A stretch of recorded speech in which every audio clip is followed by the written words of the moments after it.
Hi y'all, it's Penny. Today we're going to be working in our art journals again, and we're going to be making pockets. That's right, we're going to make ways to hold all those little things, keepsakes, children's drawings, ticket stubs, things you want to hang on to and have a wonderful place to put them in your journal. And I'm just going to teach you some basics, but I bet you're going to fly with it and have some fun. So come on, come join me. So our first pocket is a gusset pocket. This is a basic pocket that has the ability to expand a little depending on how wide you make your flaps to the outside. So you're basically going to measure a square or rectangle like I've done here, and then measure out from that another half to an inch. And these are going to be your flaps that go underneath. You cut those out, and then you want to cut the corners, all four corners like I've done here. Then turn all the flaps down one time, all the way around, all four sides. And then on three of those sides, you're going to go back and you're going to fold those once again. But that top flap, you're going to put glue on like you see me doing here and just fold it down and press. That completes the top of your pocket. Then around the other three, you're going to go and do a little accordion fold back like you see me do here. And the glue is going to go on the bottom of that so that when you turn it, you see what I'm pointing to. So when you turn it upside down and you get it situated on your page, you're going to glue it down like that, but it has the ability to expand a little bit once it's glued down. Give it plenty of time to dry before you put anything in it. But that's a great pocket for being able to add extra things to. So that's the gusset.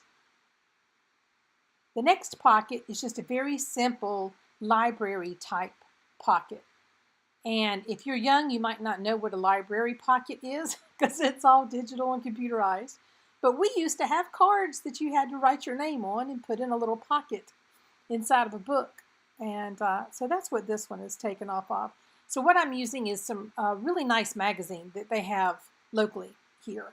And the covers are really nice, sturdy paper. You could do this with cardstock, anything that's got some meat to it. You want it to be able to stand up, okay? So nothing flimsy. And you're going to put down three sides like I'm doing here. Again, you're going to go and cut out that corner because you don't want that bulk under your pocket. And this is such substantial paper, I didn't do a flap on the top of the pocket, but you can. Then I turn it over and just use a couple simple little pieces of washi tape to hold those flaps. And then I'm going to glue all three of those flaps and press it down on the book where I want it. Let it dry overnight, and then you can put all kinds of little things in it, and it's an extremely simple pocket.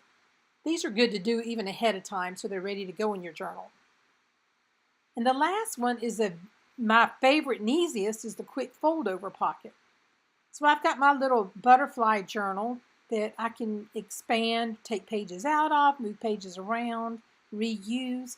So I'm looking for a page now that I can do this in, and I find one here at the back in some craft paper that I put in. And as you can see, there's really nothing on the bottom of that page. So I fold over to a triangle.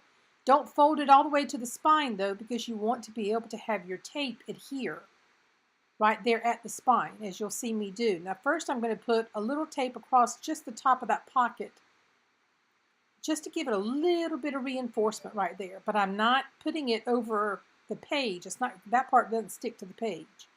Now this part will. You want to put your tape down along the spine so that it's half on the page and half on the pocket. And then you're going to press it down or burnish it down with your bone folder. And now you've got a simple little pocket. I mean, it just couldn't be quicker and easier. So these will get you started, and I have a feeling you're going to come up with a lot of great ideas. Don't forget to subscribe, hit that thumbs up button, and hit the little bell if you want to be notified about future videos. And I thank you so much for being with me, and try these out. Let me know how they go. Okay, thanks so much.